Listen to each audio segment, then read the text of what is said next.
Ahoy there, crew! This is your captain speaking, and today we're transforming the hoarding of greed, the hunger of gluttony, and the apathy of sloth into gods and goddesses. I've already designed pride and wrath, but I will be talking a bit more about them and their relationships and conflicts with these new sins. But without further ado, let's set the stage with greed. Greed comes with love of riches and possessions.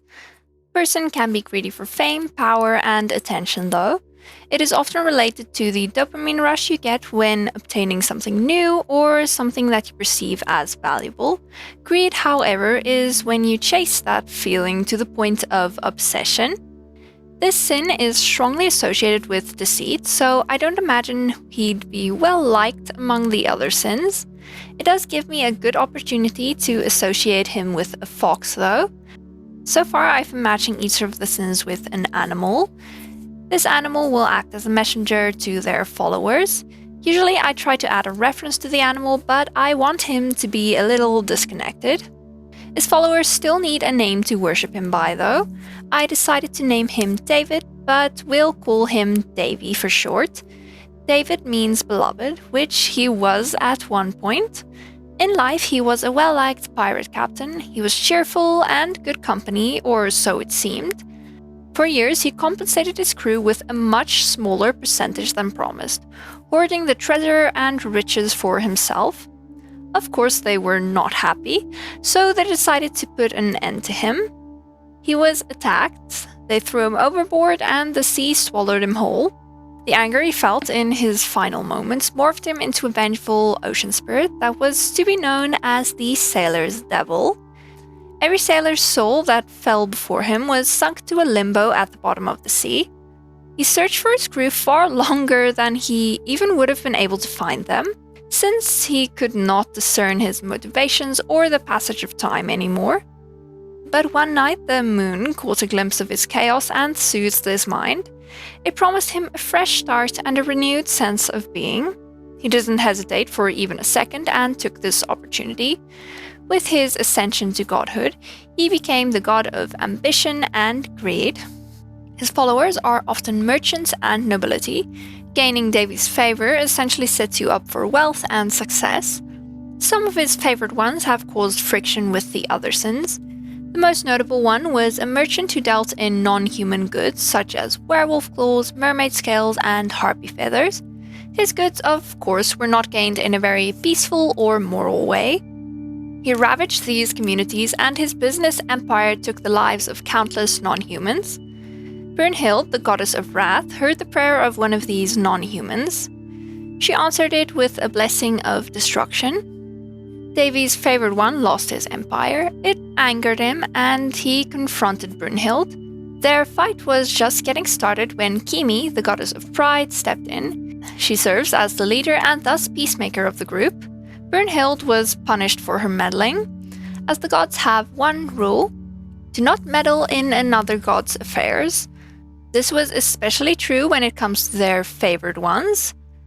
Brunhild was tied to their realm and subsequently could not leave or send her wolf messenger. Her non-human favored one was also punished by death. She was devastated to receive this punishment from Kimi, as they have a close bond. Instead of extreme anger, for once she reacted with extreme sadness. Suffice it to say, Brunhild and Davy are the ones that get along the least. But let's pedal back to him. Earlier, I mentioned Davy being seen as the sailor's devil.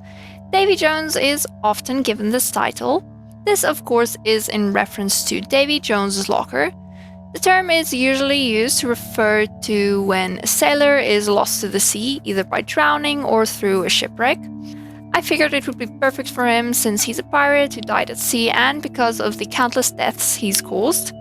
To reference his state as a vengeful spirit, I decided to add in some scratched out parts to his skin to show how tainted he is. Of course, he would want to separate that from his now divine being, and just go by David instead. The other gods still just call him Davy, though. Besides that nautical myth, I also added a reference to the Kraken. His cane has an octopus on top of it. Let's just say it's not a real one and is meant to just decorate the cane. However, that would be a good way to symbolize his disregard for others. The punishment for greed is to be boiled in oil, but don't worry, it's the most expensive oil that money can buy. I wasn't really sure how to incorporate this into his design.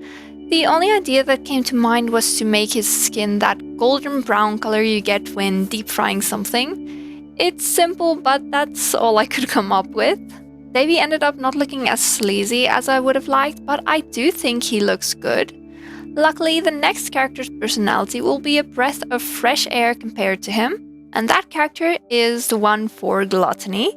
This sin is defined as overindulgence and overconsumption. People usually associate gluttony with eating and intoxication. Either way, it is an indication of a lack of self-control. This behavior can stem from emotional habits or the need to seek comfort. This time around, I designed a Western character for no particular reason other than I just wanted to. He goes by the name of Huckleberry. It's very cute. It's just the name for an actual berry that can be either sweet or tangy. There's a phrase containing it that is, "I'm your huckleberry," that can be used to express affection. This phrase and the sweetness of the name are what helped me decide on his vibe. Huckleberry is a sweetheart. He used to run a tavern. He happily experiments with food and drink there, often taste testing a little too much. During the day, when the tavern was closed, he often went out to forage. He wanted to create the perfect flavor profile. He also loves to eat and drink. Drinking is a way for him and Davy to pass the time together. One day, taste testing random berries got the best of Huckleberry, though. Even when he suspects something to be poisonous, apparently he can't help himself. He was now flat on the ground, paralyzed, and forced to look up at the sky. He was running late to the tavern due to being poisoned and all. So the moon was already out. He gazed up at it and heard a voice. It promised him an eternity to look for ingredients for his impossible dishes and drinks in exchange for his service. As his time on the mortal plane was running out, he decided to take the offer and became the god of food, drink, and dreams, and of course, gluttony. His followers are usually the type that deals with food and drink, like a chef, a bartender, or a hunter, and whatever else you can think of. Those that gain his favor usually gain a boost in their skills with their tools. Because of its attachment to food and the need to eat random things, I decided to represent him with a raccoon, also known as a trash panda. I believe he would forage in a garbage can if what he saw looked tasty. It's only fitting that the raccoon would then be his messenger. To reference the raccoon, I gave him a little bit of a raccoon tail pattern in his hair. But there was something specific he was looking for the day that he found those poison berries. He made it his life's mission to search for the jackalope. He really wants a taste of its meat. According to him, something so rare has to taste good. But the jackalope is a myth and he refuses to believe it. Even with all the tall tales spread about it, he's the type that's very quick to believe any myths or conspiracies that he hears. As a god, he continues his search and almost spends more time in the mortal realm than with the other gods.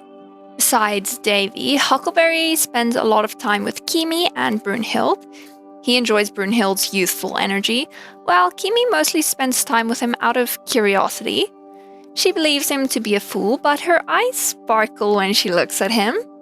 She's used to dealing with stingy rich men, so he's a breath of fresh air. He's also interested in her though, as he's determined to find an ingredient tasty enough to break her light and calm exterior. They have quite a teasing dynamic. But let's get to the punishment for gluttony. It is to be force-fed unappetizing things like rats, toads, and snakes. That sounds horrible. This was also another hard one to draw though. The best way I could think to portray this is by turning the snakes into tattoos on his upper body. And that's all for Huckleberry.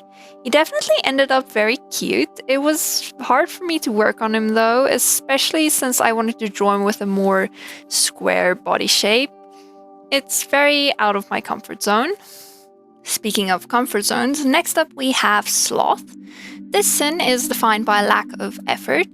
It usually stems from apathy or something like discomfort avoidance. I decided to make this character a little on the apathetic side. It made me want to design a royal character, specifically an Egyptian queen. In ancient Egypt, cats were strongly associated with luck and protection. Today, many people associate them with laziness, which makes them the perfect animal to associate with sloth. In exchange for how much they sleep, they do get intense bursts of energy. This behavior is similar to what I imagined this character to be like. She works in short bursts of motivation. To tie in the cat, I turned her into a Nekomimi. Let's call her Seth. It's actually also the name of the Egyptian trickster god.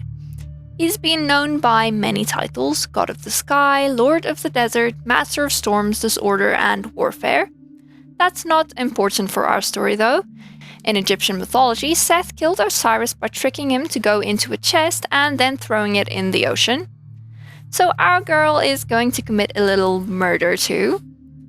Osiris was the god of agriculture, the underworld, life, death, and resurrection. For our Seth though, I decided to give her dominion over life and death instead. She only gained these abilities after ascending to godhood though. In her mortal life, Seth was a beloved queen. A little too beloved to her standards. She was pampered to the point that she didn't do much more than idle observation. She passed the time by telling ridiculous stories to the palace servants. They adored her to the point of believing her lies. But she grew bored of their predictable reactions. Her queries for entertainment were shut down by her husband time and time again. So, in disguise, she slipped out of the palace at night to entertain herself among their people. Eventually, she was found out and kept under much tighter watch. It was dangerous for the queen to just casually wander around, after all. She fought with her husband. She could never remember what exactly happened. She could only remember his death by her hands. The feeling intrigued her, but she was quickly plagued by the thought of what would happen to her. At the time, it would have been customary for her to be buried when he was, whether she outlived him or not. She gazed out of their bedroom window at the moon, thinking of a way out. Luckily for her, she heard a voice. It promised her an eternity of freedom to give and take as she pleases. No one would rule over her again. By accepting the voice's offer, she ascended and became the god of life, death, and sloth. The people that gain her favor are visited by a black cat, so it matches her very well.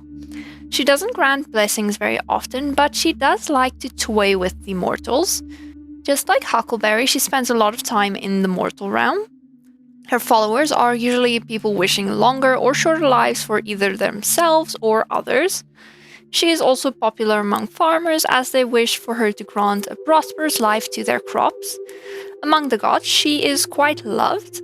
She is very playful and unserious. This often helps diffuse tension, especially when Davy is involved. She can get a little scary though. She doesn't like Davy, but the curious entity invited him there as well, so she will bear it. Brunhild adores Seth like an older sister.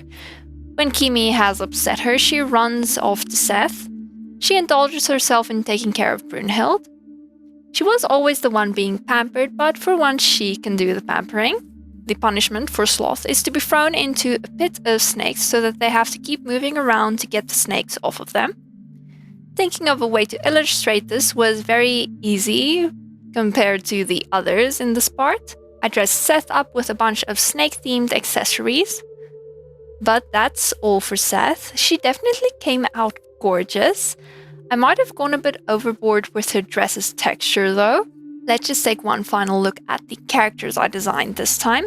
Seth has to be my favorite, but Huckleberry also came out looking very good. I'm curious to know who's your favorite in the comments though. It's always interesting to see which one everyone else likes, especially when it differs from mine.